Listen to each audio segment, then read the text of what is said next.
You've come to the right place to learn more about special education. The mission of InSource is to provide high-quality information, training, and support to families of children and young adults with disabilities, and the individuals and organizations who serve them. The following is provided for informational purposes only. Please consult a competent attorney if you are seeking legal advice.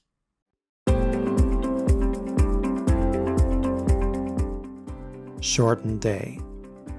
Students with disabilities must be able to go to school for the same amount of time as all the other students. Schools must provide at least 180 days of instruction each year. The length of the day for students with disabilities must be the same as their peers. For grades 1 through 6, each school day must have at least 5 hours of instruction. The length of instruction is 6 hours a day for grades 7 through 12. Lunch and recess are not considered instructional time. The school can shorten the day for all students for emergency reasons, like delayed starts or early dismissals, but the instructional time for students with disabilities must be the same as what is provided to all students. A school may not reduce a student's instructional plan as a form of punishment or in lieu of a suspension or an expulsion. If the student's behavior impedes the student's learning or that of others, the IEP must include positive behavioral interventions, supports, and strategies reasonably calculated to enable the student to participate in the full school day. However, a case conference committee may determine that it is in the best interest of the student to have a shortened day. This is only appropriate when the student needs this due to their disability. For example, a medically fragile student may not have the stamina for a full day of school every day. A student that is going through a difficult period of transition may need to have thoughtful programming to best accommodate their service and support plans.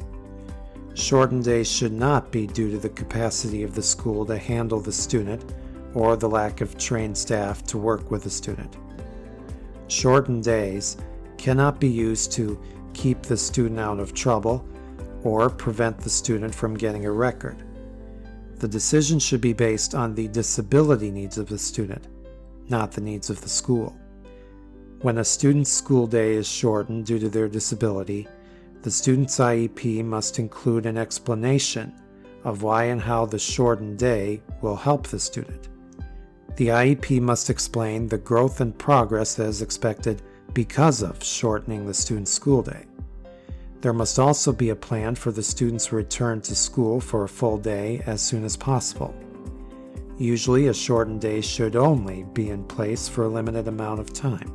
If a student does not have access to any part of their program due to reasons other than their own absence, the day counts as a removal.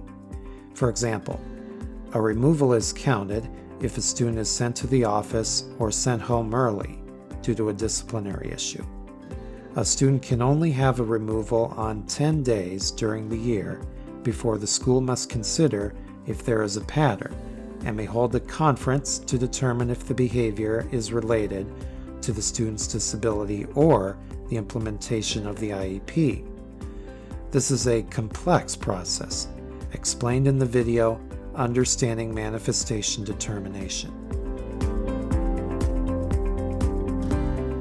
For more information about InSource or the special education process, call us at 574-234-7101. Email us at insource@insource.org. Visit our website at insource.org, or like and follow us on Facebook, Instagram, TikTok, and X.